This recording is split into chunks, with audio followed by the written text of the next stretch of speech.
Aduh, kok langsung ke situ? Ya, sebelumnya Assalamualaikum warahmatullahi wabarakatuh. Selamat sore, salam semangat kepada semua kawan-kawan muda. Ini perempuan semua atau ada yang laki-lakinya? Halo, apakah suara saya terdengar? Masuk, Mbak. Terdengar, Mbak. Ini cewek semua atau ada yang Ada laki-laki? laki-laki, Mbak. Oke, sip, mantap. Ya, kalau kita ngomongin isu-isu perempuan itu sangat baik dan epik ketika juga melibatkan laki-laki gitu kan. Jadi konsisten juga dengan pernyataan bahwa persoalan perempuan itu bukan hanya masalah perempuan sendiri, tetapi persoalan bangsa, persoalan masyarakat yang juga harus diselesaikan baik oleh laki-laki dan perempuan dan oleh negara. Ya, senang bisa berjumpa dengan teman-teman meskipun virtual ya, online dan masih semangat di hari Minggunya. Aku ingin video tapi takut jaringan. Coba aku coba dulu. Ya, cahayanya aku malah seperti hantu. Sebentar.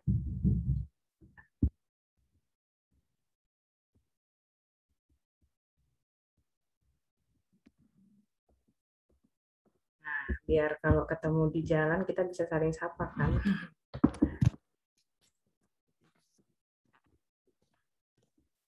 Ya, hari ini kita akan sharing soal situasi perkawinan anak di Indonesia.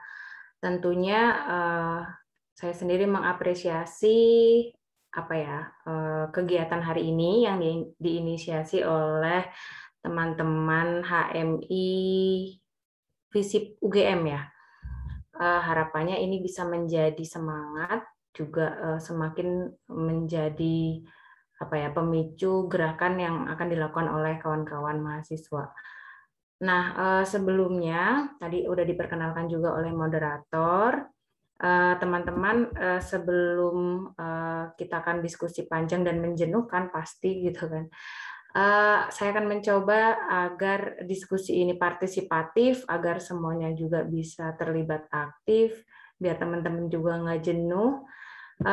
Di sesi ini aku minta teman-teman silahkan masuk ke www.menti.com, kemudian kodenya itu ada beberapa pertanyaan yang ingin disampaikan. Silakan melalui handphonenya masing-masing.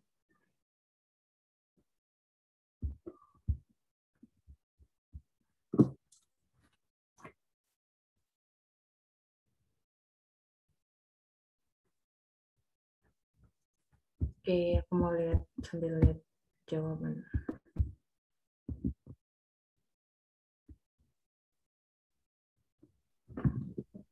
Kodenya nanti dikirim di room chat ya, Mbak? Boleh. Boleh dibantu. Oke, aku ini dulu ya. 5853737340.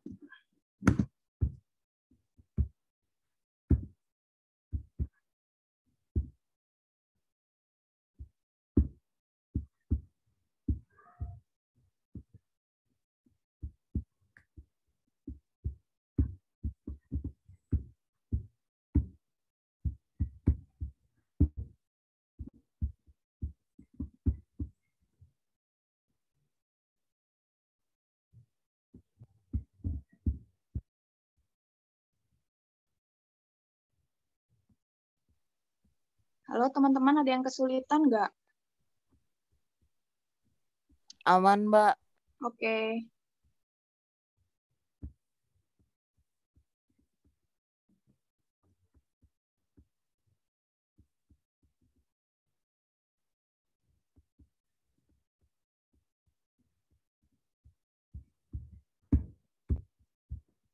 Baru satu ya yang ini, yang sudah mengisi. Oh, cukup panas.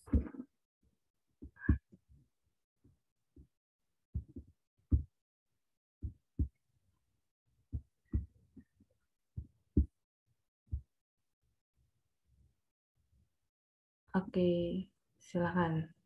3 orang ya? Silakan dilanjut. Ada 15 ya, 15 audiens. Apa yang teman-teman pikirkan ketika mendengar istilah perkawinan anak gitu kan? Salah. Ini salah ketik atau salah? Salah. Kurang diperhatikan, penuh dengan resiko, di bawah umur. Oke, yang lain?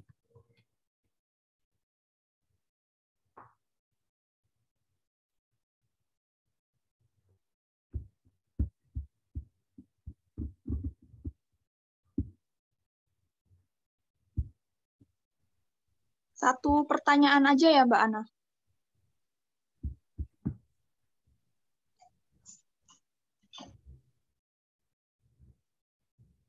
Ini masih 4 peserta. Yang lainnya boleh pengen tahu juga nih apa ya, pemahaman atau pengetahuan dasar teman-teman sendiri ketika kita ngomongin soal perkawinan anak.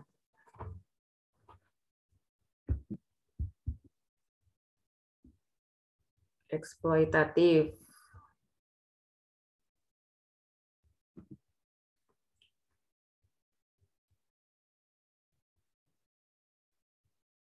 Baru 6 partisipan.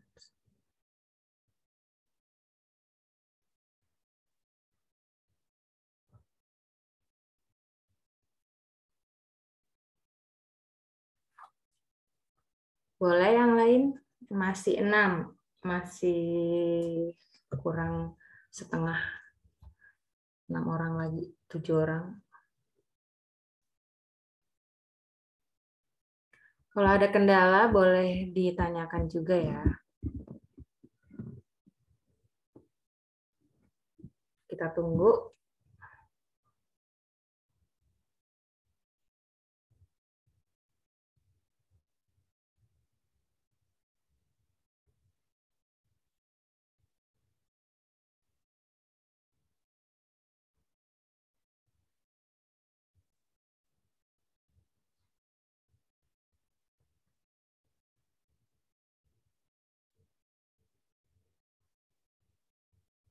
Tujuh.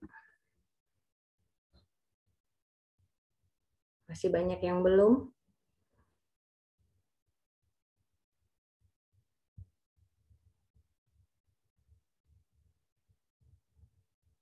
Mari diisi. Kalau ada kesulitan silakan chat biar kita tahu.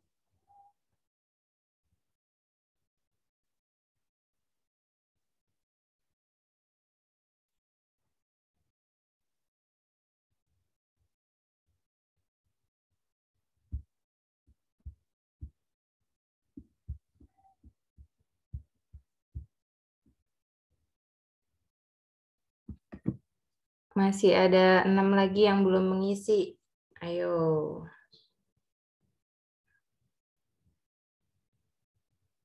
Siapa nih yang belum isi? Ayo kita isi dulu. Semuanya harus bergerak dan berpikir.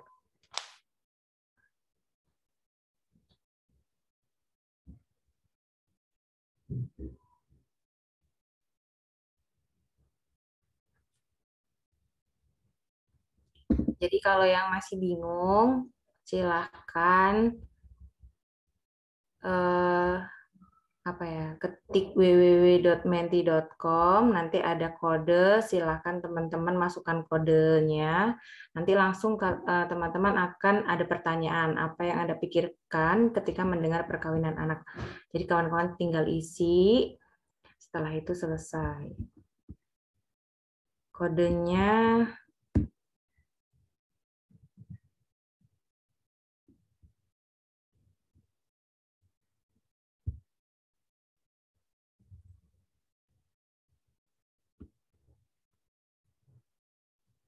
lima 58537340.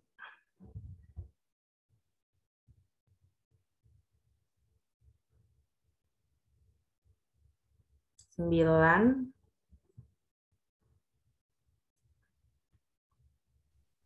Mbak, sepertinya ada kesulitan tuh di room chat, ada dari Monica. Kalau nggak salah dari kita juga masing-masing satu akun cuman bisa ngisi satu kali ya Mbak ya? Iya, betul, betul. Mm. Jadi untuk Boleh, Monica nanti bisa Monica nggak apa-apa. Yang kesulitan boleh juga di chatbox, boleh. Yang kesulitan boleh di chatbox.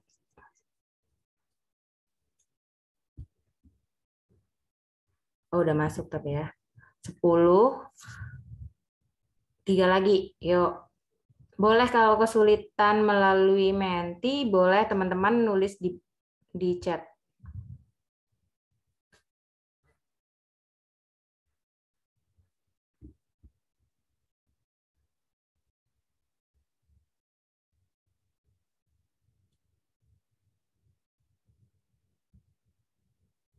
Oke.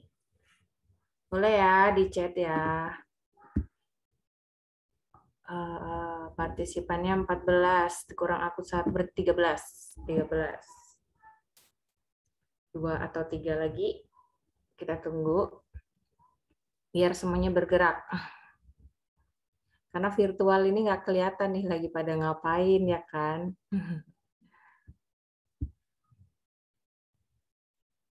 Oke, Jainal Aspian. Oke, ada mental belum matang. Oke.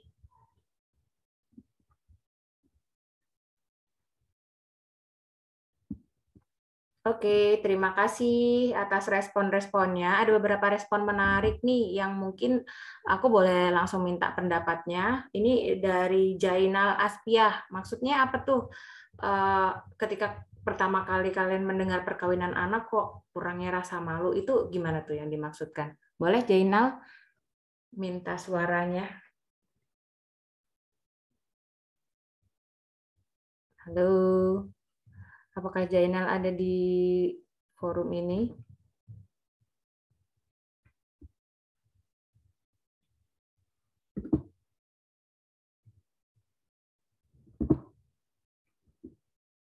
Ya, halo. Jadi teman-teman kan menyampaikan banyak hal ya ketika mendengar istilah perkawinan anak. Ada soal kestabilan mental, kurang edukasi, kesulitan, eksploitatif, buruk, penuh dengan resiko, kurang perhatian di bawah umur, membahayakan masa depan, reproduksi yang belum matang. Ada banyak hal yang teman-teman bayangkan gitu ketika mendengar istilah perkawinan anak. Sama ini ada dari di chatbox Zainal Aspiah, kurangnya rasa malu. Boleh nggak kita mendapat dijelaskan gitu yang dimaksudkan Zainal ini gimana? Boleh moderator bantu saya mencari Zainal. Zainal Nggak ada. usah takut salah ya, kita semuanya belajar. Saya juga Oh, belajar. iya. Katanya mau di chat aja, Kak. Kita tunggu penjelasannya di room chat aja.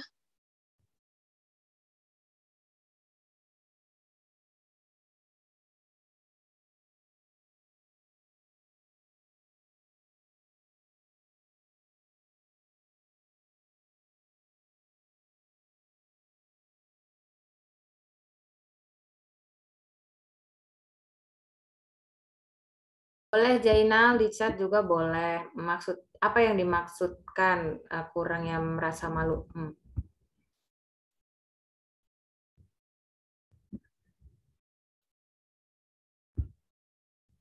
Terus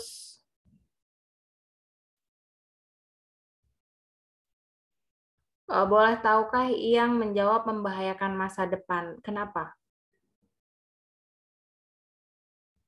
Siapa yang menjawab membahayakan masa depan?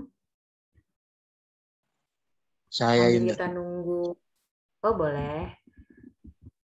Boleh sambil kenalannya biar aku tahu. Assalamualaikum warahmatullahi wabarakatuh. Waalaikumsalam warahmatullahi wabarakatuh. Nama saya Nur Pendi dari AMI Visip Unwir Indramayu. Ya menurut saya sih pernikahan anak di bawah umur itu membahayakan masa depan karena bisa merenggut impian dari anak itu sendiri yang dari kecil ingin menjadi, misal bercita-cita jadi seorang guru, tapi pada pelaksanaannya karena faktor ekonomi dan lain-lain akhirnya memilih menikah di bawah umur. Kurang lebihnya itu sih, Mbak.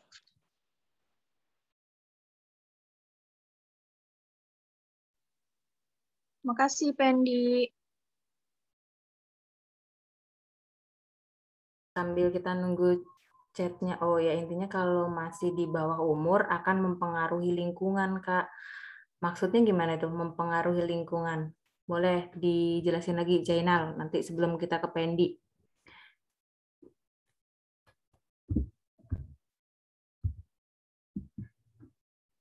Tadi kan Jainal bilang ketika pertama kali mendengar perkawinan anak itu kurangnya rasa malu. Terus Jainal juga menyampaikan ya intinya kalau masih di bawah umur akan mempengaruhi lingkungan, Kak. Gimana tuh? Nggak apa-apa, kita sambil diskusi aja. Siapa tahu ada hal yang sebenarnya ingin disampaikan secara eksplisit yang dimaksudkan oleh Jainal. Maksudnya kurangnya rasa malu tuh gimana tuh? Dan rasa malu itu berpengaruh di lingkungan begitukah atau bagaimana? Nah, kalau Pendi tadi menegaskan ya berbahaya karena apa ya? Karena ada hal-hal yang harus dicapai di usia anak gitu kan. Jadi juga ini berhubungan dengan teman-teman yang lain yang tadi menyampaikan ya membahayakan masa depan. Di sini ada situasi reproduksi yang belum matang gitu kan, organ-organ reproduksi ya untuk hamil, untuk kemudian mengandung dan melahirkan, kesiapan reproduksi juga harus dipersiapkan kan dalam perkawinan. Terus kemudian juga berbahaya lah untuk masa depan karena ini berkaitan dengan kestabilan mental. Jadi selain fisik, organ reproduksi juga ada kesiapan mental juga yang harus dipersiapkan dalam membangun rumah tangga gitu kan. Terus ada kurang edukasi, penuh dengan resiko. Ini yang nulis salah ini tadi siapa? Apa yang dimaksudkan? Ketika pertama kali mendengar perkawinan anak langsung itu salah gitu. Maksudnya apa tuh? Saya, Mbak. Oke, Saya karena apa rasanya kan kalau masih anak-anak tuh masih harus belajar, terus masih panjang lah hidupnya gitu. Terus tiba-tiba harus saya membayangkan pernikahan anak itu terutama untuk anak perempuan ya itu nanti bakalan terkungkung gitu loh, dia sulit untuk kemana-mana, sulit untuk ngapa-ngapain, makanya rasanya salah aja ketika mereka harusnya masih bisa belajar atau bekerja, mereka harus punya beban ganda kalau misal mereka kerja, jadi ibu, jadi istri, jadi pekerja juga gitu, jadi rasanya salah aja gitu, makanya tadi ngetiknya salah gitu. Oke, terima kasih Alberta. Aku panggilnya Alberta aja ya. Ya, setuju ya dengan yang tadi disampaikan oleh Alberta. Ya itu situasi yang salah ya. Yang dipahami oleh Alberta begitu bahwa perkawinan anak itu adalah situasi yang salah karena usia itu harusnya dia belajar, tetapi dia harus menjadi ibu gitu kan, ngurus keluarga, sedangkan dia untuk masa depannya sendiri gitu, ibaratnya seharusnya dia bisa berkarya lebih dan berkontribusi lah untuk negara, untuk pembangunan, akhirnya berdampak banyak hal gitu. Oke, terima kasih untuk partisipasinya di sesi ini. Nah, oh iya, yang Zainal tadi maksudnya gimana? Oh, masih malah bingung. Gimana nih maksudnya Zainal? Boleh dijelaskan nggak? Dibuka speakernya sebentar gitu. Yang dimaksudkan kurangnya rasa malu. Apakah anak-anak yang melakukan perkawinan anak itu karena dia nggak punya malu? Setuju nggak? Apakah begitu yang dimaksudkan Zainal? Enggak, Kak. Salah, Kak. Kayaknya kurang kurang penangkapannya kurang saya tadi. nggak apa-apa, kita ini aja. Gimana? Gimana ya? Kayak gimana ya terhadap lingkungan juga, kalau masih anak-anak kan udah kawin, terus kayaknya tuh malu gitulah sama lingkungan, masih di bawah umur udah. Tapi ya nggak tahu juga deh, orang kan beda-beda. Kamu melihat kalau ada perkawinan anak itu hal yang malu karena masih usia anak gitu ya? Kamu menilai itu sesuatu hal yang memalukan gitu? Ya. Oke. Tapi boleh nggak share teman-teman di lingkungan teman-teman, kan pasti teman-teman yang kuliah di Jogja belum tentu asli orang Jogja ya, ada beberapa yang dari kabupaten, di Pulau Jawa ataupun di Sumatera bahkan gitu kan. Yang kawan-kawan lihat sendiri gitu di lingkungan teman-teman itu perkawinan anak dilihat bagaimana secara sosial. Masyarakat tuh melihat kalau ada perkawinan anak tuh seperti apa sih? Boleh nggak 1 atau 2 orang berkomentar?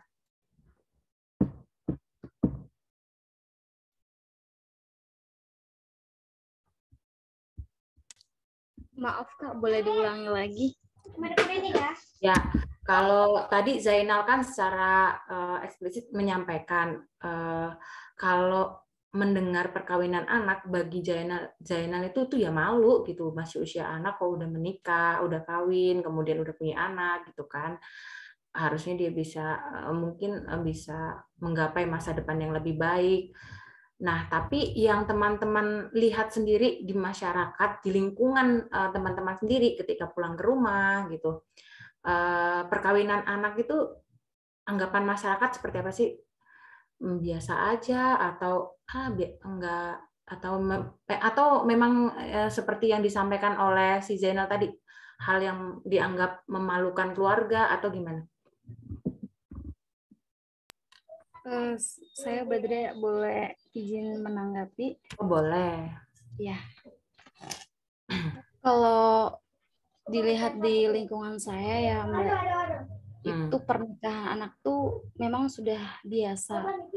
Kalau malu dari keluarga memang ada, karena saya sendiri mempunyai teman yang cerita tentang keluarganya. Dia itu emang muda banget, 2003, kelahiran 2003, dia itu udah nikah gitu. Dia itu cerita tentang halnya. Kalau merasa malu bagi dirinya itu enggak merasa malu, tapi kalau keluarga tentu pasti itu, sampai keluarganya juga belum menerima sepenuhnya gitu. Mungkin karena pergaulan juga akhirnya demikian ya Mbak ya. Dan terus kalau di lingkungan saya itu hal biasa gitu, walaupun bukan adanya kecelakaan dulu ataupun sebelumnya ataupun enggak, jadi sudah biasa gitu. Terima kasih Mbak, gitu aja. Oke, terima kasih Badria pandangannya. Boleh nggak aku menanggapi lagi? Aku menangkapnya yang dimaksudkan Badria begini bukan, bahwa situasi perkawinan anak di lingkungan Badria itu tuh bagi anaknya sendiri itu tidak masalah gitu, dia tidak malu, menganggap ya hal biasa, masyarakat juga menganggap itu hal biasa, tetapi di keluarganya sendiri ya, keluarganya yang ada rasa malu sebenarnya karena anaknya masih muda, masih usia anak tapi menikah, begitukah? Dan itu bukan karena kehamilan yang tidak diinginkan, itu memang kemauan mereka sendiri atau gimana? Ya, betul. Terutama dari pihak keluarga yang merasa malu itu sudah adanya kecelakaan terlebih dahulu. Dan ada pula Mbak, kadang gini, karena ada pula yang suruh cepat-cepat juga orang tuanya, udah sih nikah aja gitu. Membolehkan tanpa alasan yang lain gitu. Entah itu karena pacaran terlama ataupun yang lainnya gitu. Jadi ada 2 hal ya, karena memang keinginan anaknya sendiri, yang kedua di apa ya, tuntutan dari orang tua gitu. Iya Mbak, seperti itu. Yang kemauan sendiri itu bukan karena ada situasi kayak kehamilan yang tidak diinginkan, begitu nggak ada kan? Ada seperti juga, karena kehamilan dulu tapi dia itu mau nikah kayak gitu. Oke, lebih banyak mana yang emang dia suka dengan dirinya karena dia memang minta untuk menikah, atau yang karena ada situasi kehamilan yang tidak diinginkan. Kalau kita lebih terkenalnya kan MBI ya, married by accident gitu, MBI. Di sini ya Mbak, di lingkungan saya itu kebanyakan karena kehamilan terlebih dahulu gitu. Jadi keluarga malu itu karena ada situasi itu ya, bukan masalah dia nikah mudanya. Iya, betul sekali. Oke, terima kasih Badria. Ada yang lain yang mau menambahkan? Satu orang lagi? Jo, jangan hanya yang ngomong. Boleh? Ya, boleh Mbak. Tiara ya? Oh iya, Silakan. Jadi kalau saya cerita dulu ya Mbak, saya tuh asalnya dari Kota Payakumbuh yang ada di Provinsi Sumatera Barat. Jadi suku bangsanya itu Minangkabau gitu kan. Jadi di situ mungkin melihat perkawinan anak ini tuh lebih dilihat daerahnya gitu Mbak. Apakah ini daerah kota atau masyarakat desa. Nah, cenderung perkawinan anak ini banyak terjadi di daerah desa gitu, di daerah-daerah. Kalau di sana kan nggak ada desa ya, namanya nagari. Di mana di situ mungkin tingkat pemahaman masyarakat terhadap hak-hak anak, pemahaman masyarakat terhadap sex education itu masih rendah, sehingga angka perkawinan anaknya itu tinggi gitu. Terlepas juga di sana juga ada budaya yang menyebabkan bahwa yang mengatakan bahwa perempuan itu nggak usah sekolah tinggi-tinggi deh, ngapain juga sekolah tinggi-tinggi, toh nanti ujung-ujungnya juga di rumah gitu kan. Sedangkan agak berbeda situasinya kalau ada di daerah kota, di mana masyarakat itu juga udah melek terhadap kesetaraan perempuan, dan angka usia menikah itu nggak harus cepat gitu. Jadi masyarakat desanya lebih tinggi angka perkawinan anak dibandingkan masyarakat kota. Gitu sih Mbak kalau yang ada di tempatku. Oke, terima kasih Tiara. Betul sekali ya bahwa di wilayah desa atau perkampungan itu memang angka perkawinan anaknya jauh lebih tinggi dibandingkan dengan di wilayah perkotaan. Meskipun di perkotaan juga terjadi perkawinan anak yang tadi disampaikan oleh Badria sebelumnya kan, bisa jadi karena kehamilan tidak diinginkan maupun dari tuntutan keluarga ya karena faktor ekonomi. Oke, terima kasih Tiara.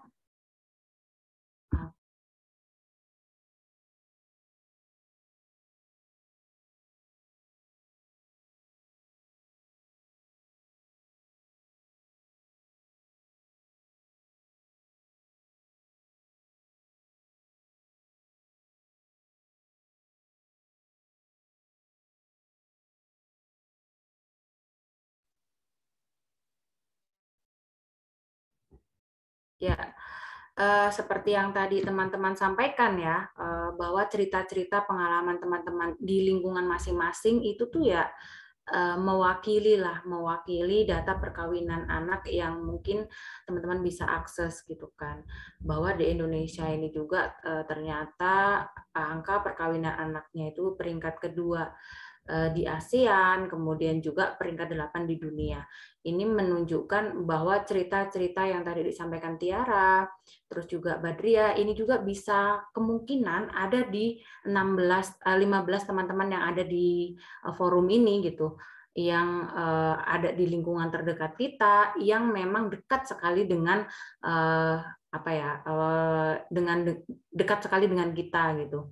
Dan menurut Badan Peradilan Agama Mahkamah Agung, jadi selama pandemi ini teman-teman data perkawinan anak ini jauh meningkat signifikan gitu. Jadi dari 34.413 perkara permohonan dispensasi kawin, ada 33.664 yang dikabulkan gitu kan. Yang dikabulkan oleh Pengadilan Tinggi Agama di Indonesia. Ini juga data yang terhimpun masih data di Januari sampai Juni 2020 gitu kan. Belum sampai di akhir 2020, apalagi sampai di 2021 pasti data itu akan semakin banyak gitu. Dan di Lampung sendiri, karena saya tinggal di Lampung, ada peningkatan yang sangat signifikan permohonan dispensasi kawin ini selama pandemi gitu. Yang awalnya 546 itu 3 tahun terakhir di 2017, 18, 19 546, kemudian di 2020 itu langsung meningkat signifikan. Januari sampai November itu 700 kasus. Bisa teman-teman bayangkan ya bagaimana angka itu melonjak gitu selama pandemi. Nah, kenapa sih kalau berdasarkan pengalaman riset yang dilakukan oleh Lembaga Advokasi Perempuan Damar bersama Konsorsium Permampu, jadi penelitiannya dilakukan di Sumatera, ini penelitian dilakukan di 2014 gitu, soal kehamilan yang tidak diinginkan. Salah satunya adalah ada masalah perkawinan anak dalam studi kasus yang kami lakukan, bahwa salah satu faktor yang menyebabkan kehamilan yang tidak diinginkan adalah karena ada situasi perkawinan anak.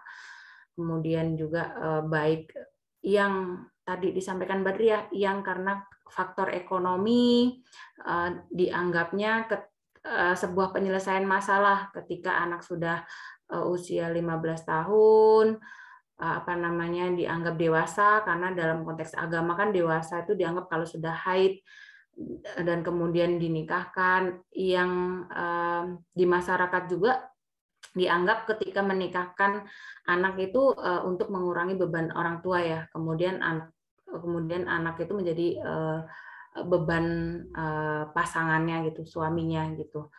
Itu juga banyak terjadi karena faktor ekonomi, kemiskinan, anak kemudian dinikahkan untuk mengurangi beban orang tua gitu. Dan minimnya informasi terkait tubuh, seksualitas tadi juga yang teman-teman sampaikan di awal, itu juga berdampak pada situasi kehamilan yang tidak diinginkan. Jadi usia anak, menikah, pengalaman reproduksi dia nggak pernah dapat informasi, akhirnya mengalami keguguran lah gitu, keguguran, bleeding, yang dia sendiri tidak tahu bahwa itu adalah siklus dari reproduksi sendiri. Yang kedua, minimnya tempat untuk konsultasi kawan-kawan muda ini gitu, untuk konsultasi terkait tubuh, seksualitas maupun hak-hak kesehatan seksual reproduksinya gitu. Kawan-kawan tuh yang kalau mau cerita, kalau mau haid, terjadi menstruasi atau ada kendala-kendala soal menstruasi, ini nih bingung juga mau cari informasi kemana gitu kan. Dimana yang ketiga ini, faktor yang ketiga adalah informasi dan pendidikan kesehatan seksual reproduksi sendiri nggak diperoleh di keluarga gitu. Bahkan dianggap tabu. Nanya soal apa itu masturbasi sih, apa itu menstruasi, itu kan masih dianggap tabu di keluarga. Seolah-olah ya itu informasi yang sensitif, saru mungkin di wilayah teman-teman lebih paham bahasanya masing-masing. Dan yang terakhir adalah karena akses layanan kesehatan seksual reproduksinya juga belum tersedia untuk teman-teman muda. Kalau ke puskesmas, pengalaman kami, kawan-kawan muda itu mengakses layanan di puskesmas itu udah konotasinya, stigmanya negatif gitu. Ih, kenapa nih? Gitu kan. Seolah-olah perempuan muda yang mengakses puskesmas itu mengalami kehamilan yang tidak diinginkan, hamil di luar nikah gitu. Dan ketika mengalami itu seolah-olah dianggapnya stigmanya sangat negatif gitu. Sehingga perempuan muda mau ke puskesmas juga jadi tidak nyaman gitu. Jadi ada 4 hal inilah yang tadi yang teman-teman sebutkan di atas gitu kan, akhirnya kesiapan mentalnya nggak ada, masa depannya runtuh karena ada faktor-faktor inilah yang menyebabkan situasi perkawinan anak di Indonesia. Nah, setuju juga tadi yang disampaikan oleh Tiara bahwa anak perempuan dari pedesaan itu lebih rentan 2 kali lipat untuk mengalami perkawinan anak dibandingkan di daerah perkotaan. Tuh. Yang kedua, pengantin anak yang paling mungkin itu berasal dari keluarga miskin. Yang ketiga adalah drop out dari sekolah. Itu umumnya lebih rentan menjadi pengantin anak daripada yang bersekolah. Itu tadi beberapa hal yang menjadi penyebab situasi perkawinan anak. Nah, sesuai dengan informasi TOR yang disampaikan oleh panitia, bagaimana sih perjuangan pencegahan perkawinan anak di Indonesia sendiri gitu ya. Jadi kalau teman-teman amati bahwa perjuangan untuk melakukan pencegahan perkawinan anak ini dilakukan sudah jauh-jauh hari di masa kolonial, bahkan mungkin teman-teman pernah baca buku-buku maupun cerita-cerita sejarah di masa kolonial maupun di masa kemerdekaan, Orde Lama, Orde Baru, bahkan saat ini ya. Bagaimana perjuangan kita untuk upaya pencegahan perkawinan anak itu tuh mengalami tantangan yang cukup beragam, kepentingan politik dari beberapa aktor itu juga yang membuat refleksi perjuangan kita ini terus berlangsung, tidak usai gitu. Meskipun dalam perjuangannya juga banyak capaian-capaian yang dilakukan oleh gerakan-gerakan masyarakat sipil atau lembaga sosial masyarakat. Ini kalau kita lihat nih di tahun 1901 di masa kolonial yang mungkin teman-teman sangat melekat ya, R.A. Kartini gitu, yang tidak hanya mensurati temannya yang di luar negeri soal habislah terang terbitlah gimana gimana habis gelap terbitlah terang, Mbak. Ya, biar siapa tadi yang komentar? Moderator. Oh, sip, Dina. Biar yang lain, Dina, biar konsentrasi.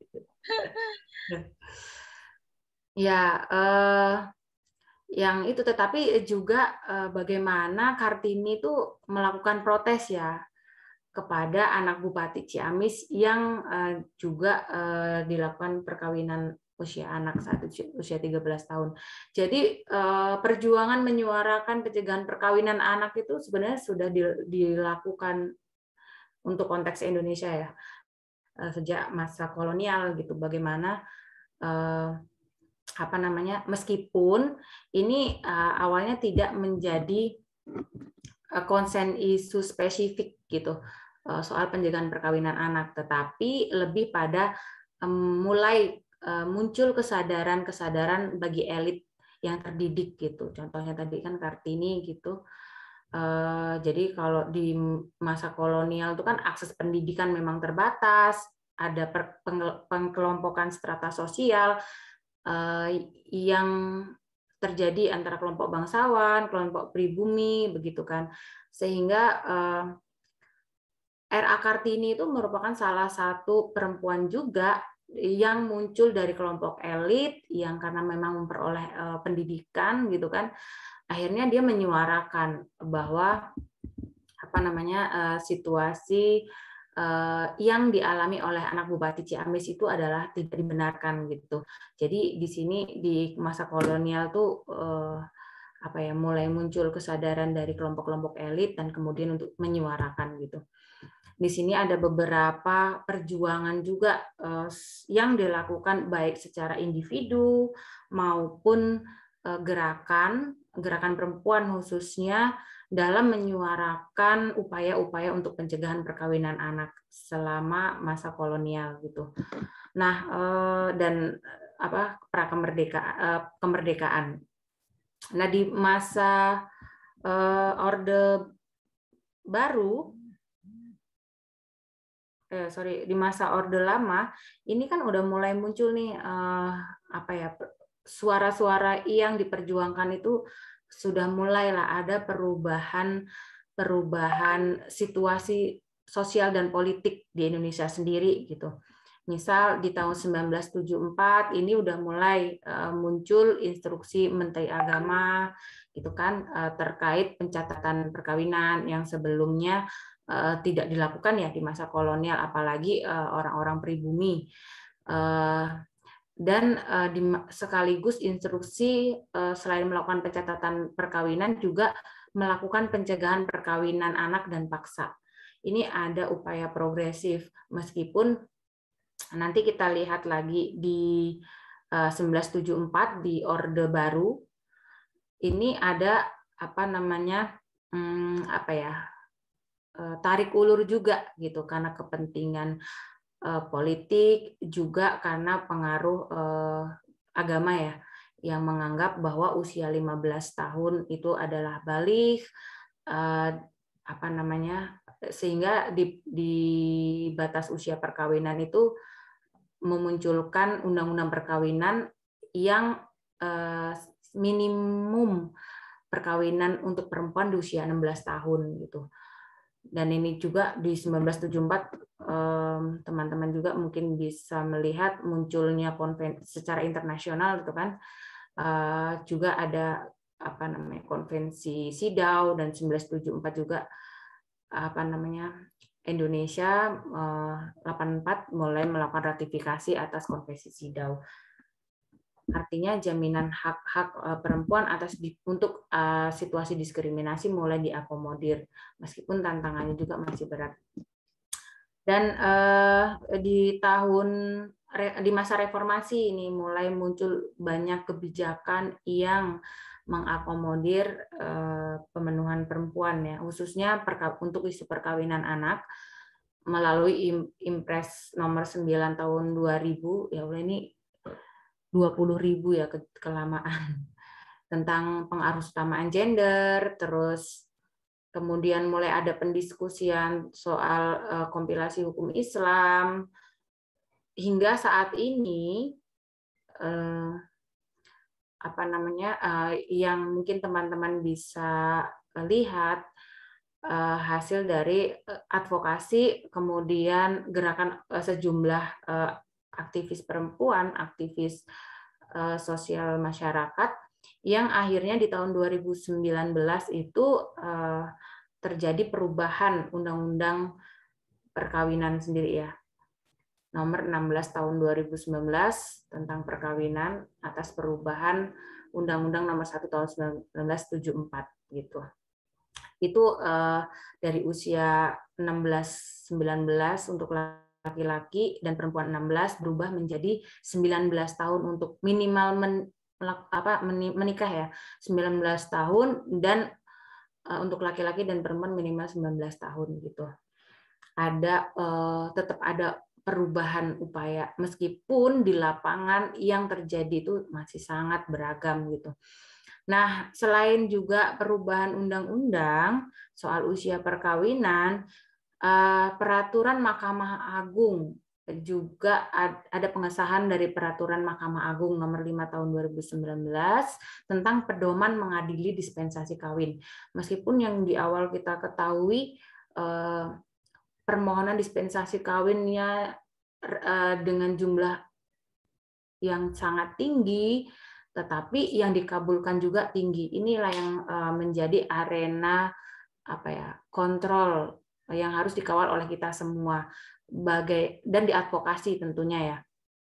Sesungguhnya seperti apa sih Mahkamah Agung kebijakan ini diimplementasikan di pengadilan agama sehingga tidak semua permohonan dispensasi kawin ini bisa disetujui gitu kan, apalagi dengan usia anak,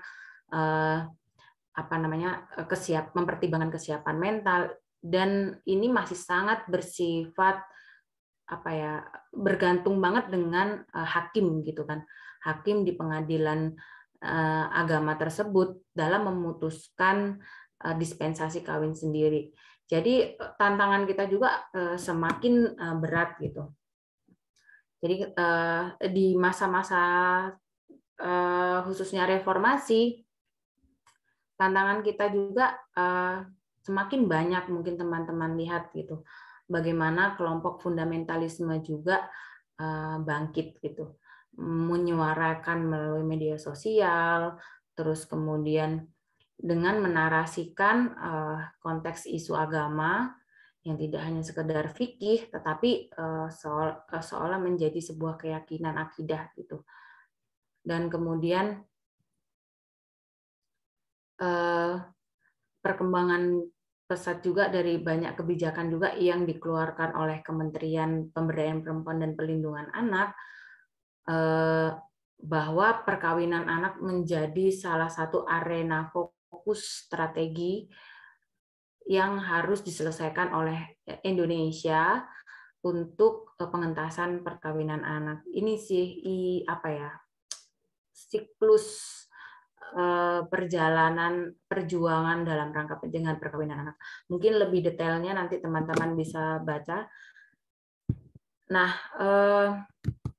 mungkin itu yang bisa aku sampaikan. Kita akan lebih banyak berdialog dan berdiskusi. Aku serahkan ke moderator. Makasih Mbak Ana.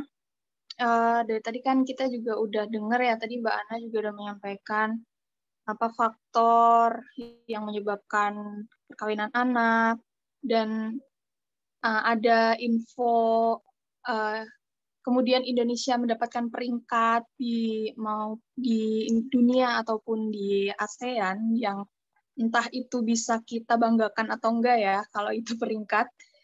Kemudian juga bagaimana situasi pandemi juga mendorong adanya angka perkawinan anak yang melonjak.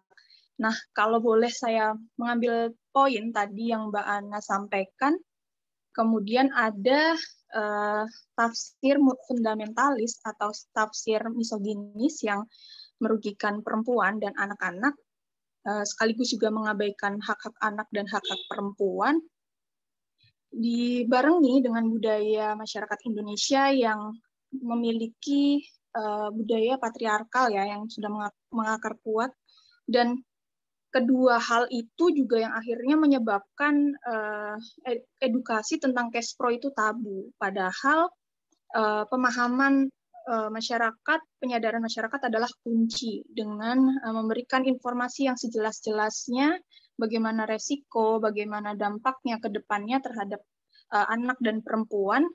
Kemudian itu sulit dicapai ketika masih ada atau masih masyarakat kita menganut tafsir-tafsir fundamental itu. Salah satu hal yang bisa kita lakukan adalah mengedukasi tentang kesehatan reproduksi ya. Nah, kebetulan juga yang mengundang kita ke sini juga kan Himpunan Mahasiswa Islam ya, Mbak. Nah, itu kan kita juga memiliki peran penting lah untuk menyeleksi bagaimana tafsir-tafsir yang baiknya kita anut, yang tidak merugikan, yang mendukung adanya keadilan gender. Oke, kalau dari aku, yang bisa aku tangkap dari Mbak Ana, begitu.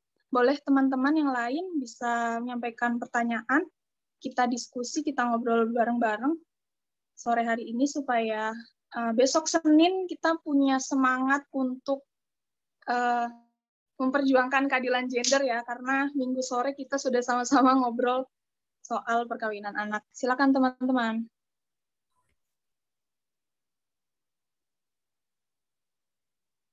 Silakan teman-teman. Saya boleh. Boleh. Oke, perkenalan nama ya. Iya, Bu. Perkenalkan, nama saya Badriah dari Serang, Banten.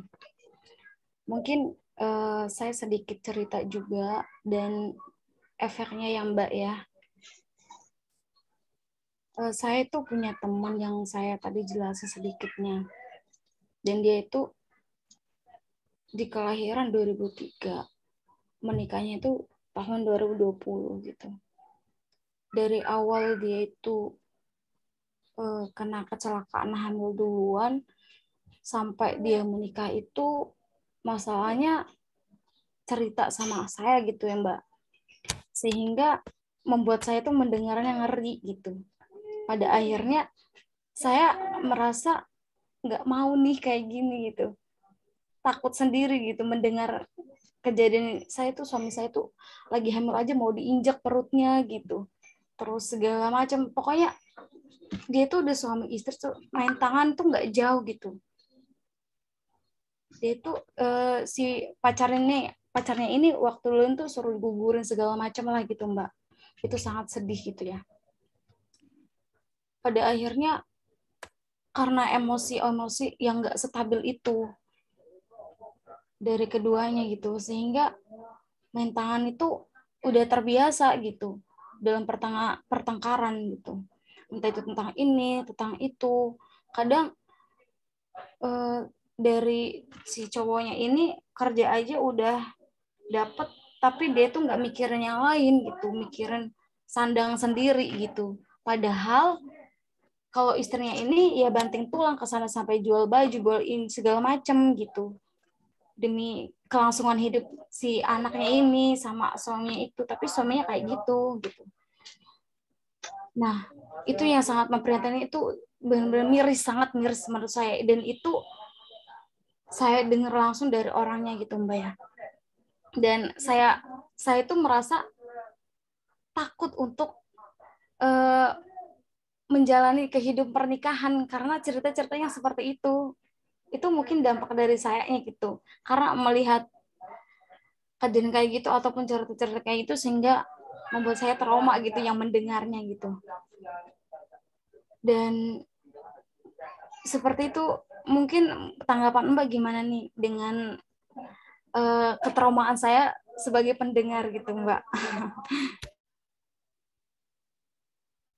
Oke, terima kasih Badriah. Mungkin bisa langsung dijawab ya sama Mbak Ana. Kalau boleh nanti juga saya mungkin sekalian juga ya Mbak Ana ya, sebelum Mbak Ana menjawab, tadi kan dari Badriah juga menyampaikan dia trauma dengan cerita temannya tentang bisa dibilang ini toxic relationship ya. Kalau dalam Catahu Komnas Perempuan kan kekerasan dalam pacaran masuk ke dalam kekerasan dalam rumah tangga. Nah, mungkin juga bisa disambung Mbak dari untuk menjawab Badriah tadi, bagaimana juga kita untuk menghindari atau menghadapi toxic relationship ya, supaya tidak terlalu jauh hubungan kita dengan pasangan kayak gitu. Karena kan juga kalau misalnya ada kekerasan, itu kan yang trauma tidak hanya perempuan dari pasangannya itu, tetapi juga teman perempuan atau ibu si korban yang kemudian mengalami trauma seperti Badriah. Begitu Mbak Ana.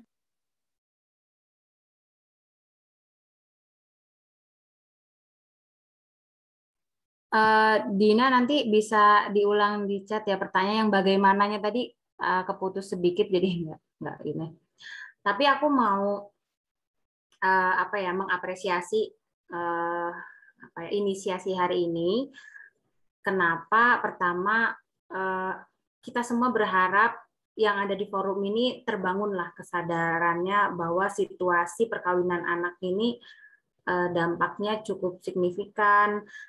Tidak melihat secara personal ya, secara personal oke lah. Tadi yang diceritakan oleh Badriah bagaimana karena minimnya informasi soal case pro, dia mengalami kehamilan, terus jadi korban KDRT, kemudian juga akhirnya harus memikul semua beban hidupnya harus dia atasi dengan stigma yang perempuan harus menerima dan lain sebagainya.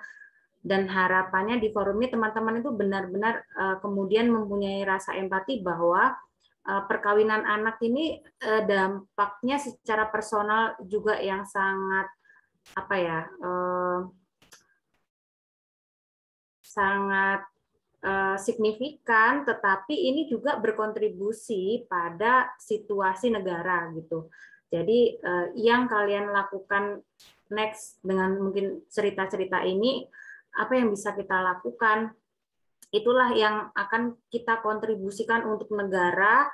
Harapannya generasi berikutnya ini nih benar-benar punya masa depan yang jauh lebih baik. Karena ketika anak-anak ini nanti punya masa depan yang baik, secara tidak langsung berkontribusi juga untuk pembangunan negara gitu.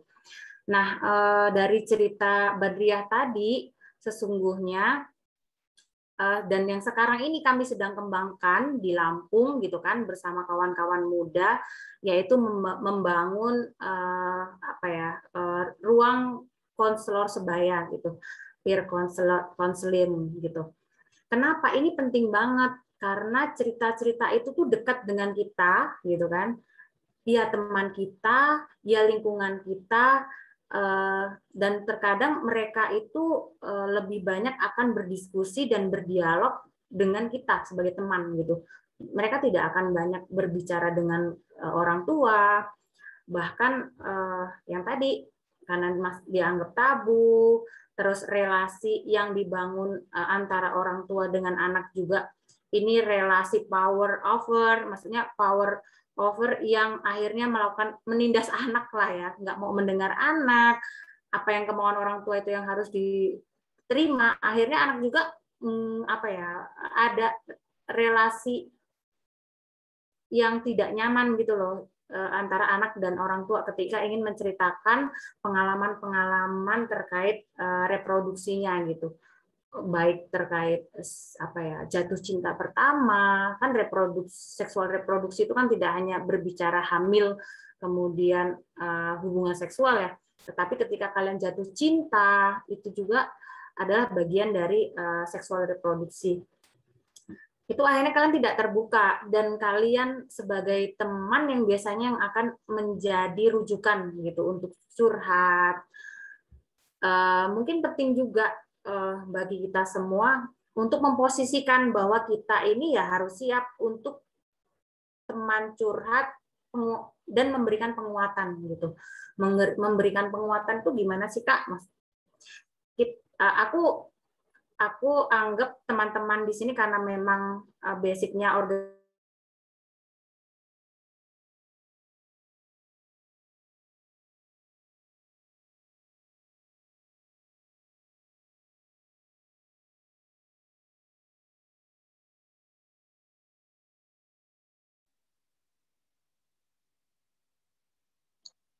Kayaknya Mbak Ana terpental deh sinyalnya.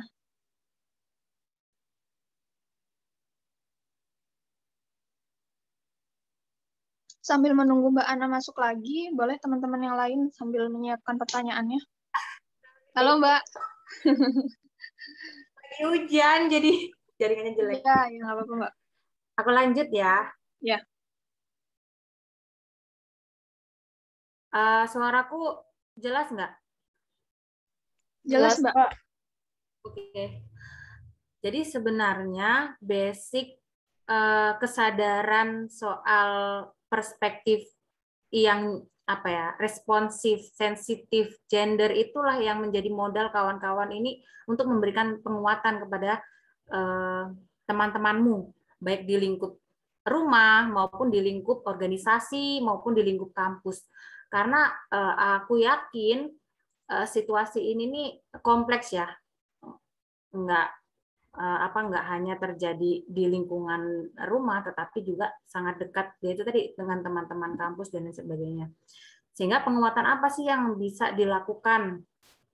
Tadi yang Badriah mungkin temannya curhat, mungkin selama ini Badriah hanya mendengar, oh iya, tapi juga perlu pada masanya nanti Badriah juga memberikan penguatan bahwa apa yang kamu alami itu adalah bagian kekerasan dan kamu boleh memperoleh hak untuk perlindungan, untuk mengakhiri hubungan yang tadi disampaikan Dina juga toxic gitu kan, toxic gitu. Kamu bisa menjalani kehidupan masa depanmu yang lebih baik daripada situasi yang sekarang gitu. Jadi penguatan itu yang harus kita lakukan gitu. Meskipun temanmu nanti yang akan mengambil keputusan ya, apakah dia akan melanjutkan atau tidak. Tetapi kita harus yang sebagai perempuan ataupun teman yang punya perspektif sensitif, responsif gender ini harus ngasih tahu resiko-resiko ke depan apa yang dia akan alami ketika dia memutuskan untuk terus menjalani toksik ini gitu. Dan apa yang dia akan hadapi ketika dia memutuskan untuk bercerai misal kayak gitu. Dan memang apa ya, konstruksi patriarkis ini juga melekat ya, memang menjadi konsep diri bagi perempuan sendiri. Pasti banyak kekhawatiran-kekhawatiran yang akan dia munculkan. Misal, aku nanti kalau bercerai, aku hidupnya bagaimana? Padahal mungkin Badriah udah tahu dia hidup, padahal dia secara ekonomi, finansial udah bisa nyari sendiri, malah pasangannya yang tidak apa ya, lebih bergantung kepada gitu. Itu juga harus di apa ya, dirasionalkan lah situasi yang irasional itu tadi kepada teman Badriah. Dan ketika kita sendiri mengalami trauma, aduh aku jadi takut gitu kan. Apa yang harus aku lakukan gitu. Banyak sih, mungkin teman-teman yang lain juga pasti punya cerita-cerita menarik apa ya, self care untuk ketika mengalami trigger gitu ya. Silahkan nanti juga bisa sharing, tapi yang bisa Badriah lakukan ya apa namanya, misal dengan sharing dengan teman yang lain, meluapkan emosi yang ada itu tadi kan, dari ketegangan itu diceritakan lagi, pasti kan nanti akan memperoleh penguatan lagi. Oh ternyata yang aku lakukan itu menjadi pendengar itu sudah tepat, misal kayak gitu. Oke. Oke, Mbak Ana. Tadi juga yang terakhir menarik Mbak Ana sampaikan, apabila kemudian si korban memutuskan untuk bercerai, itu ada pikiran yang tersemat ya yang tidak sedikit juga dialami oleh perempuan korban kekerasan ya, bahwa nanti saya gimana hidup setelah cerai. Nah, itu kan sebetulnya bentuk ketergantungan yang diciptakan dari toxic relationship ya, yang diciptakan oleh si laki-laki kepada si perempuan. Bisa jadi itu juga. Oke, Mbak Ana, ini juga ada pertanyaan selanjutnya dari Alberta Fania Tirani. Kategori umur pernikahan dini itu usia berapa? Lalu jika misal ada anak perempuan yang masih usia anak, tapi sudah punya penghasilan yang mapan dan memilih untuk menikah, apakah itu juga bisa dikategorikan sebagai pernikahan dini yang berbahaya? Terima kasih, Mbak. Oke. Iya. Albert, terima kasih untuk pertanyaannya Alberta. Nanti habis itu mungkin bisa dilanjut J ya, tuh J udah resen. Alberta, jadi kalau menurut Undang-Undang Nomor 16 tahun 2009, Nomor 6 tahun 2019 tentang perkawinan, perubahan atas Undang-Undang Nomor 1 tahun 1974, itu usia minimal kawin adalah 19 tahun gitu. Jadi kalau belum 19 tahun itu masih dianggap usia anak gitu. Nah, ini juga yang apa ya? Yang cukup rumit di Indonesia ya, tumpang tindih kebijakan. Kebijakannya sendiri inkonsisten. Misal di Undang-Undang Perlindungan Anak, usia anak itu 18 tahun ke bawah, tapi di Undang-Undang Perkawinan ini 19 tahun. Jadi ada tumpang tindih soal definisi usia anak sendiri. Nah, jadi kalau belum masih usia 19 tahun ke bawah, itu artinya usia anak dan tidak boleh dilakukan perkawinan. Tetapi tadi yang aku sampaikan bahwa ada peraturan Mahkamah Agung soal pedoman untuk mengadili permohonan dispensasi kawin. Jadi kalau usianya itu kurang dari 19 tahun, misal usianya 15 tahun, ternyata dia mengalami kehamilan yang tidak diinginkan, orang tuanya mengajukan permohonan dispensasi ke Pengadilan Agama di kabupaten kota, dan itu yang punya kewenangan untuk memutuskan dikabulkan atau tidak itu hakim pengadilan agama, yang sangat subjektif, masih sangat bergantung cara berpikir, perspektifnya satu orang hakim itu gitu. Kenapa akhirnya banyak permohonan dispensasi kawin ini akhirnya diloloskan semua gitu. Padahal yang terjadi ketika terjadi kehamilan yang tidak diinginkan, kemudian dikawinkan, tadi yang diceritakan oleh Badriah, perempuan itu mengalami situasi kekerasan yang berlapis gitu kan. Pertama, udah mengalami kekerasan dalam pacaran karena secara sosial solusi dari perkawinan solusi dari kehamilan tidak diinginkan adalah dinikahkan, dia akan mengalami kekerasan dalam rumah tangga. Belum lagi beban ganda. Sebenarnya itu jauh lebih kompleks yang akan dihadapi oleh anak gitu kan. Belum lagi secara mental, dia usia anak, harus memiliki anak. Bagaimana generasi berikutnya yang akan dia didik ketika dia sendiri secara mental itu belum siap gitu. Yang tadi aku lagi sampaikan, jangan pernah melihat case tadi setiap satu kasus ini hanya satu kasus, bahwa setiap satu kasus ini berkontribusi pada situasi negara, yang harus kita ingat itu ya, sehingga cerita-cerita satu-satu inilah dampaknya sangat signifikan untuk negara sendiri gitu. Nah, bagaimana Kak kalau dia usia 15 tahun mapan secara ekonomi? Nah, bagi apa namanya? Jadi ada pembagian klasifikasi ya, perkawinan anak, perkawinan dini. Ini dua hal yang berbeda ya, teman-teman.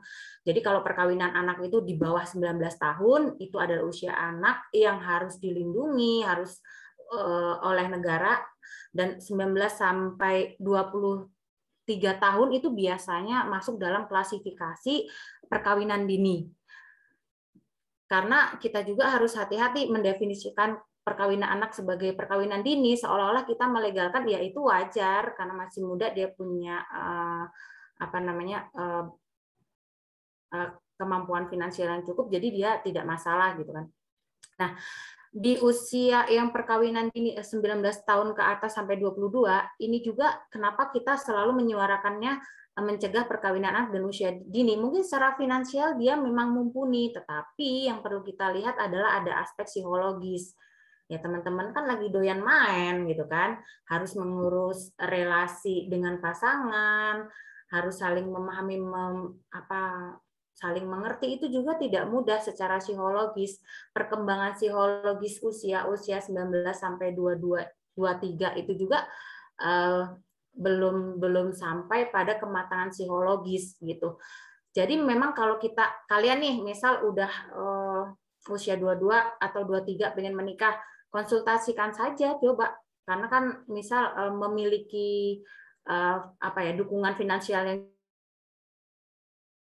ini ya, kalau usia anak tidak ada toleransi karena secara reproduksi memang banyak dampaknya, terus secara mental juga belum siap. Untuk yang usia dini, misal usia 19 tahun ke atas, dia pengen melakukan perkawinan ya, dan ada dukungan finansial, dia secara material cukup, ya silahkan sebelum menikah tentu kalian harus konsultasi dulu ke psikolog, apakah sesungguhnya kalian siap secara mental untuk menghadapi perbedaan dengan pasangan, dengan keluarga, itu juga harus dipersiapkan secara matang gitu. Baik juga soal kesehatan reproduksi, maka penting banget ketika sebelum melakukan perkawinan, kan sekarang udah ada tuh di Kementerian Agama maupun di Dinas Kesehatan program bimbingan perkawinan. Nah, itulah mempersiapkan kesiapan mental calon pengantin sendiri gitu.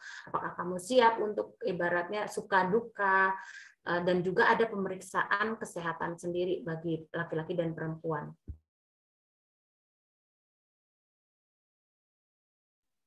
Oke, Mbak Ana. Halo, Mbak.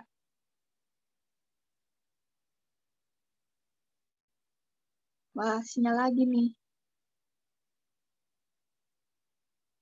Nanti setelah ini kita ke J ya, yang tadi juga udah raise hand. Kita tunggu Mbak Ana masuk lagi. Aduh, maafkan aku di luar kendali. Iya, Mbak. Jadi gitu, Alberta. Kita juga mulai berhati-hati menggunakan diksi ya, pernikahan dini gitu-gitu. Hati-hati, itu kayak kita seolah-olah melegalkan, ya boleh kalau menikah di usia dini gitu. Nah, yang pasti usia anak itu tidak ada toleransi. Oke, Mbak Ana, terima kasih. jawabannya. Sebetulnya juga kalau kita mengacu kepada undang-undang juga akhirnya diksi yang lebih tepat digunakan adalah perkawinan anak ya Mbak. Karena kita mengacu lagi definisi anak itu usia berapa. Dan itu juga mengacu kepada soal mental, soal psikis, soal resiko-resiko yang kemudian bakal dihadapi oleh anak-anak jika mereka menikah pada usia di bawah umur. Oke, selanjutnya bisa langsung ke Jay. Tadi sudah raise hand. Apakah pertanyaannya mau disampaikan atau open mic? Mungkin langsung mungkin, Mbak. Oke, terima kasih. Silakan. Oke, mungkin terima kasih dari Mbak Dina. Mungkin perkenalkan saya Jaya. Saya asli Jawa Timur dari Ngawi saya.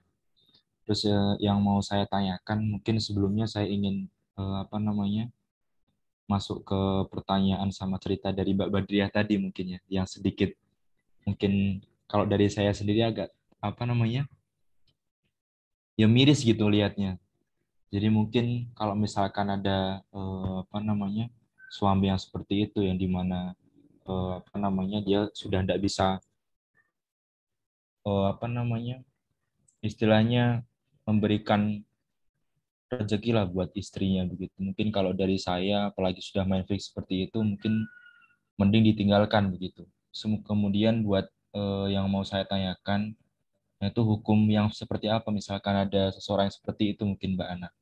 Kemudian yang kedua itu kalau misalkan cara menangani untuk yang di kasus yang di desa tadi yang pernikahan anak di bawah umur, nah itu seperti itu mungkin cara menangannya seperti apa mungkin Mbak? Mungkin ada 2 pertanyaan itu aja mungkin.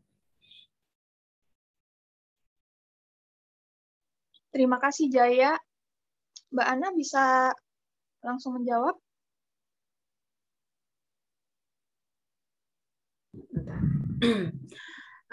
Gimana cara mengatasi? Tentunya kalau situasinya udah terjadi, sebenarnya apa yang dilakukan Badriah itu udah baik ya, dia menjadi pendengar atas keluh kesah yang dialami oleh temannya.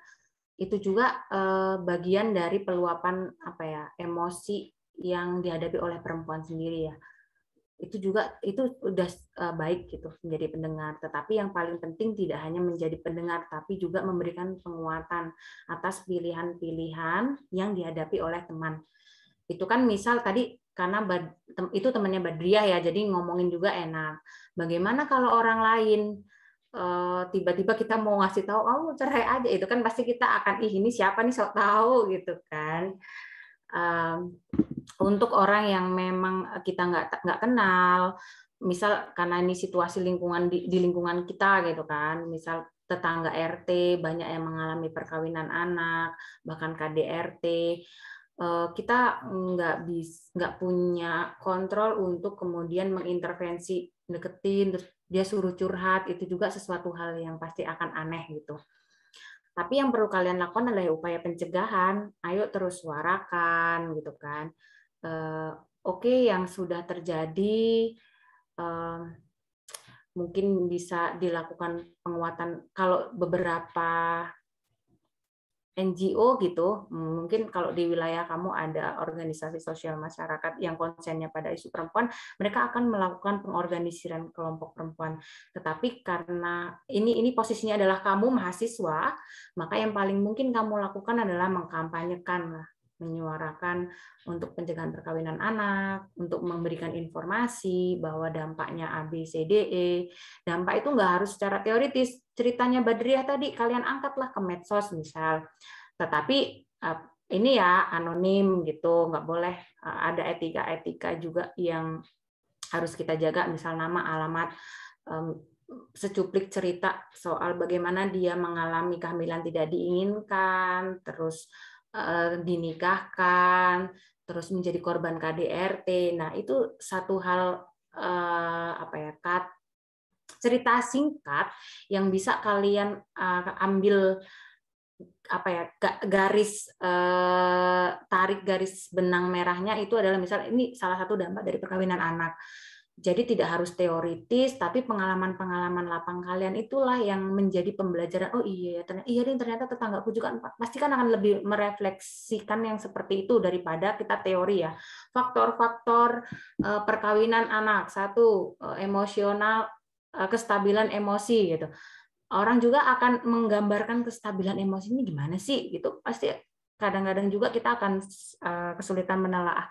Tapi kalau hal-hal yang realistis yang ada di lapangan yang memang kita lihat, kita memang benar-benar menyentuh langsung, itu akan lebih mudah dipahami oleh kawan-kawan yang lain gitu. Itu sih yang paling mungkin dilakukan oleh Fadil ya, upaya pencegahan, bersuara, mengedukasi, mengorganisir. Misal kalau Fadil pas pulang ngajak anak-anak kecil itu ngasih edukasi gitu.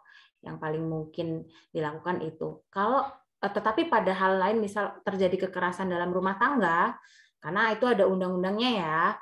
Undang-undang PKDRT, kalau kalian menyaksikan kejadian kekerasan dalam rumah tangga, kalian boleh melaporkan itu ke Babinsa atau melaporkan situasi itu ke RT, bahkan ke kepolisian. Itu bisa dilakukan untuk kasus KDRT. Oke, Mbak Ana, sudah ya? Sepertinya jawabannya sudah untuk Jaya. Kalau dari pertanyaan Jaya tadi juga sudah apa ya, mengerucut pada Mbak Ana keluar lagi nih. Oke, aku lanjutin ya. Pertanyaan Jaya tadi sebetulnya sudah. Oh iya. Oke, Mbak Ana. Sebetulnya tadi kalau saya kalau saya boleh mengambil poin dari pertanyaan Jaya tadi sudah mengerucut pada pertanyaan apa prinsip kemudian yang bisa kita lakukan untuk mengurangi atau menghentikan perkawinan anak. Ya, kalau menurut saya juga akhirnya ada prinsip kesetaraan ya, karena dengan mengedukasi, dengan kampanye itu juga salah satu bentuk dari adanya rasa setara di antara. Nah, kemudian dari pertanyaan Jaya itu juga dapat ditarik kesimpulan bahwa kita perlu nih adanya perubahan kayak gitu. Nah, perubahannya seperti apa yang bisa kita lakukan? Contoh konkretnya adalah mengedukasi, mengkampanyekan dengan prinsip kesetaraan itu tadi. Oke, pertanyaan selanjutnya dari teman-teman, apakah ada? Kita masih ada waktu 17 menit lagi. Kalau nggak salah ya, panitia. 17 menit lagi. Halo? Belum ada nih kayaknya, Mbak.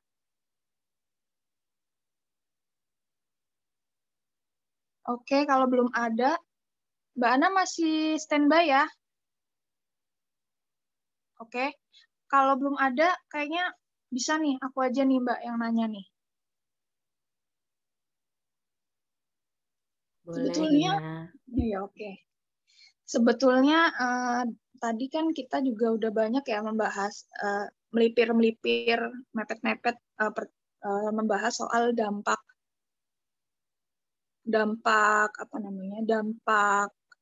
dari resiko dari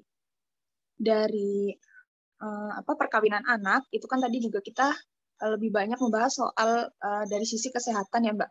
Kemudian apa itu dampak yang ditimbulkan dari perkawinan anak yang secara lebih luas lagi, baik itu mungkin dari sisi ekonomi atau dari sisi pendidikan, atau ada sisi lain yang sebetulnya harus kita tahu sama-sama yang bisa disampaikan oleh Mbak Ana. Silakan Mbak.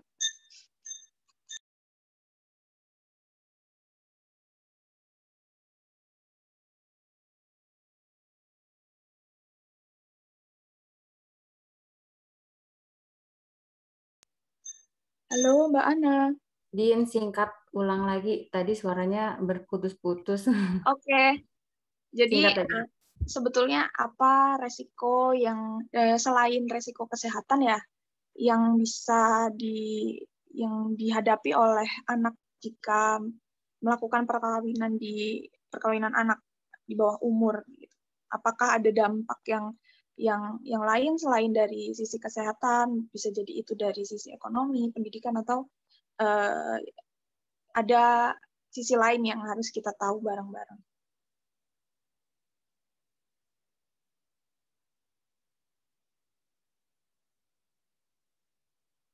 Halo Mbak Ana. Ya, halo. Jadi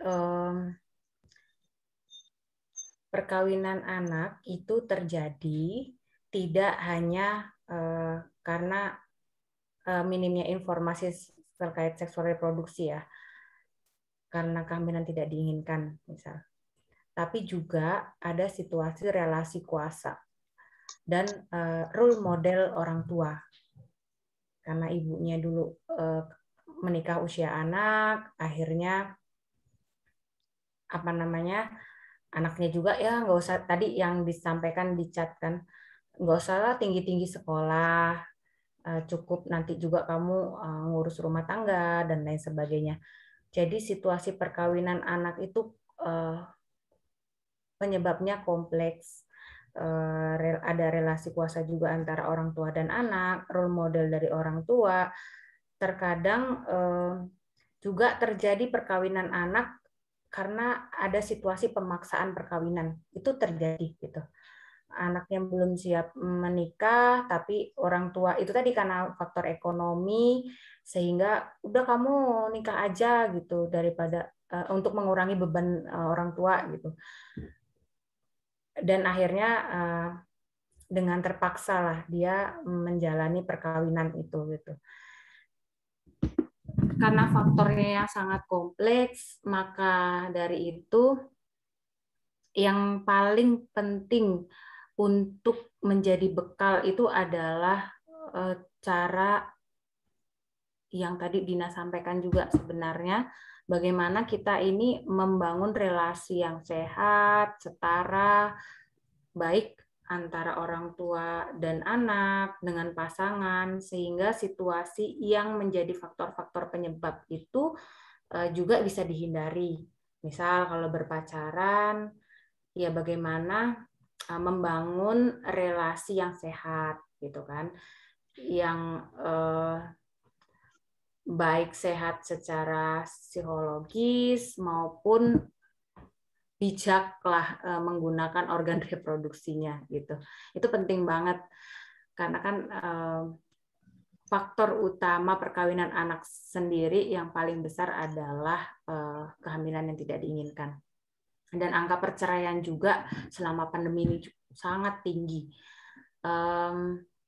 Sehingga bekal yang paling penting adalah informasi dan mengenali soal tubuh kalian sendiri, soal tubuh kalian, soal psikologis kalian, soal seksualitas kalian.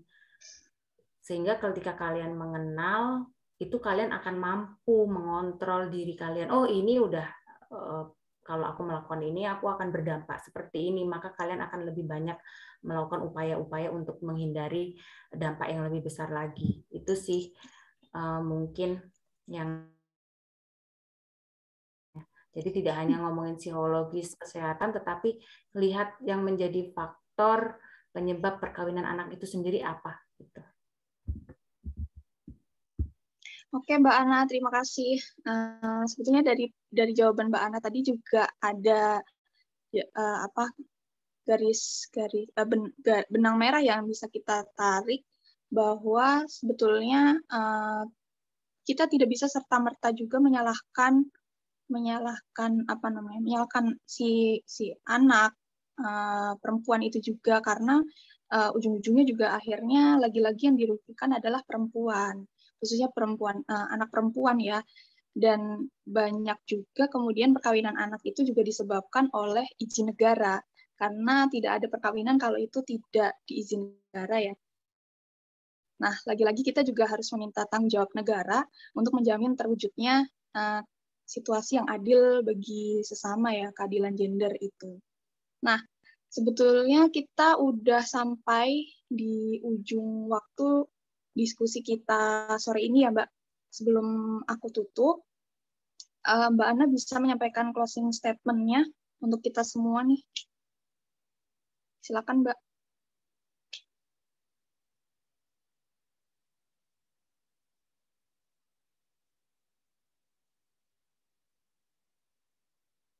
Halo, Mbak Ana. Bisa memberikan closing statement.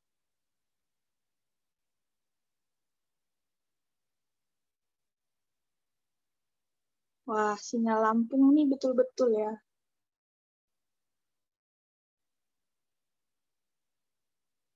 Halo, Mbak.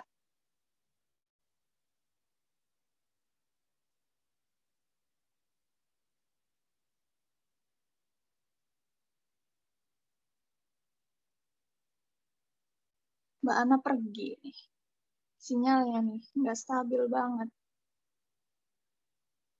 Kita nunggu Mbak Ana masuk untuk menyampaikan closing statement ya. Karena sayang kalau misalnya kita tutup tanpa closing statement dari Mbak Ana.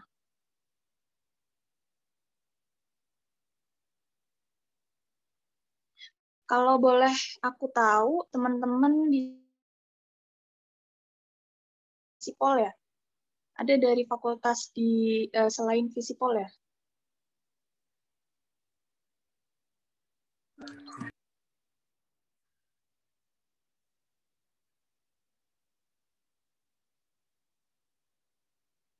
Nah, kalau dari mahasiswa Visipol kan biasanya kita juga nggak asing ya dengan penyebutan negara dalam setiap pemenuhan hak-hak kita, hak masyarakat sipil, tetapi juga bukan suatu hal yang tabu untuk dibicarakan oleh mahasiswa selain Visipol. Karena yang kita tahu mahasiswa adalah penggerak masyarakat sipil ya, banyak jejak sejarah mahasiswa terlibat dalam perubahan-perubahan di Indonesia. Yang bisa kita lakukan juga sebagai mahasiswa yaitu ya mendesak mendorong negara untuk memberikan tanggung jawabnya pemenuhan hak kepada perempuan, kepada anak perempuan. Perlindungan itu terbentuk dalam kebijakan ya, undang-undang itu sendiri. Wah, Mbak Ana masih kesulitan jaringan. Sepertinya Tiren bisa dibantu WA Mbak Ana. Apakah beliau bisa Iya, join? sudah Mbak, sudah saya Oh, iya. hubungi. Oke.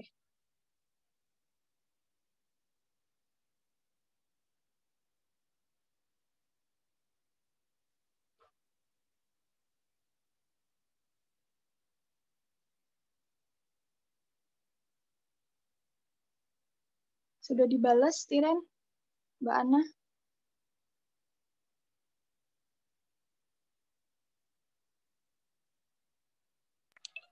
Udah dibalas Mbak Desi, tapi ini mungkin lagi diusahakan Mbak. Soalnya aku lewat Mbak Desi, bukan Mbak Ananya langsung. Oh, tapi okay. Udah dibalas sama Mbak Desinya. Jadi gimana, kita mau tetap nunggu Mbak Ana? Tunggu aja ya. Iya, tunggu aja Mbak. Soalnya udah minta tolong juga tadi. Oke.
Minta tolong kata Mbak Ana di ACC hostnya.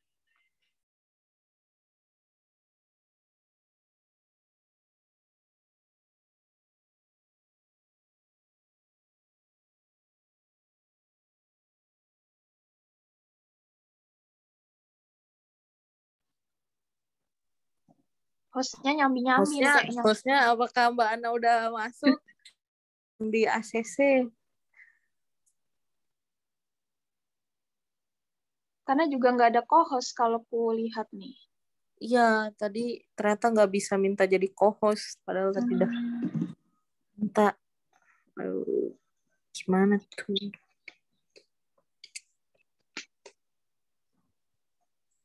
Halo, hostnya.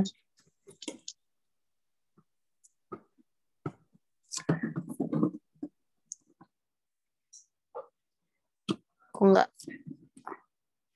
Tidak ada respon.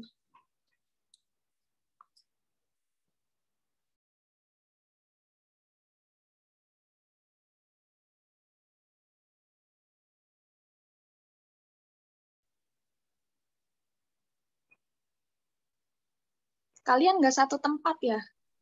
Enggak, Mbak.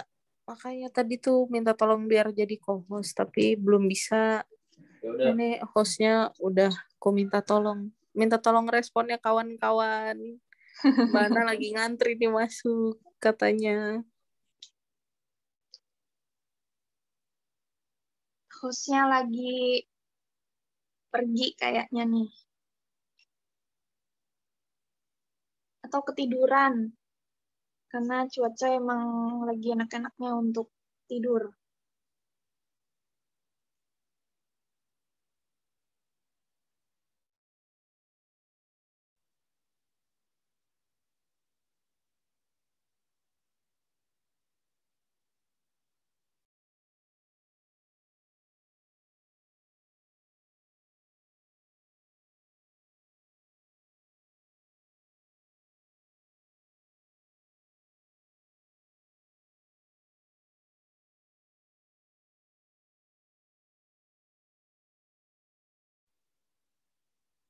Atau bisa dikasih pilihan ke Mbak Ana.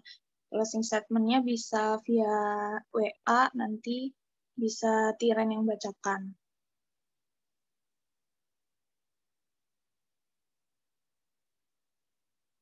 Iya, Mbak, ini biar tak koordinasikan dulu. Oke.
Ya Allah, maafkan Itu aku. Mbak Ana udah masuk ya?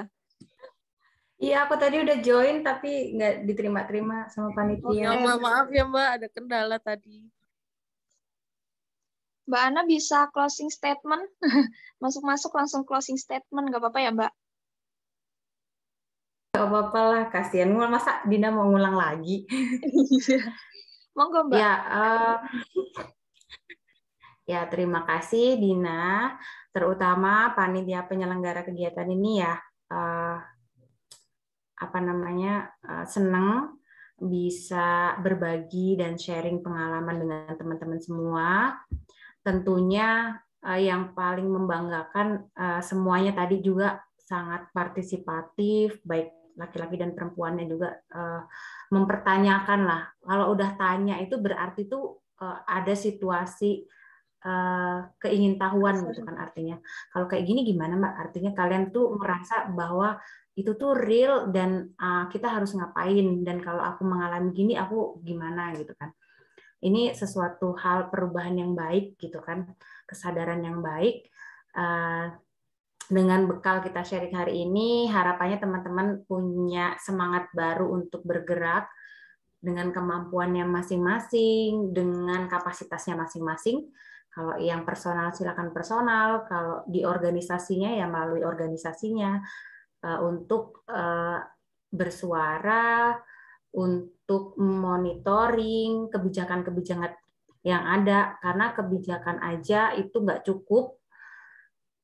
Realitasnya kebijakan itu juga yang menjadi tantangan adalah implementasi yang masih sangat terbatas oleh semua lapisan gitu kan, khususnya pemerintah. Jadi kalian inilah yang punya peran penting untuk melakukan pengawasan, monitoring, juga upaya pencegahan. Karena tadi kita semua tahu bahwa tantangan kita di era reformasi sekarang adalah narasi Islam yang fundamentalis. Misal dari kan banyak tuh di media sosial ya yang mengkampanyekan perkawinan anak untuk menghindari zina gitu-gitu. Nah, kitalah yang akan mengcounter narasi-narasi itu menjadi narasi yang lebih ramah pada perempuan gitu. Karena kita semua udah sepakat bahwa perkawinan anak ini nggak membawa kebermanfaatan. Itu sih. Semangat. Oke, Mbak Ana, terima kasih. Setelah panjang kita dan dalam kita berdiskusi, ngobrol, sharing-sharing pada sore hari ini, saya juga ingin mengucapkan terima kasih untuk HMI Komsat Visipol UGM yang sudah mau mengadakan diskusi tentang perkawinan anak. Artinya ini ada kesadaran ya, itu langkah bagus, langkah baik untuk teman-teman. Sering-sering juga supaya semakin menjadi organisasi yang ramah gender. Saya Dina Herdiana, terima kasih juga untuk teman-teman dan Mbak Ana. Saya pamit undur diri, mohon maaf apabila ada kesalahan kata yang menyakitkan, baik disengaja atau tidak, saya ucapkan mohon maaf. Ini juga ada pesan dari Mbak Ana untuk jangan lupa follow Instagram damar_perempuan dan YP_Ana_Pratiwi. Terima kasih semuanya teman-teman. Saya izin live group. Terima kasih Mbak Ana. Assalamualaikum warahmatullahi wabarakatuh. Selamat sore semuanya. Waalaikumsalam. Terima kasih semua. Waalaikumsalam warahmatullahi wabarakatuh. Kita buat reaksi, tepuk tangan, hati, terserah deh. Oke. Bye-bye. Assalamualaikum. Bye-bye. Terima kasih. Waalaikumsalam.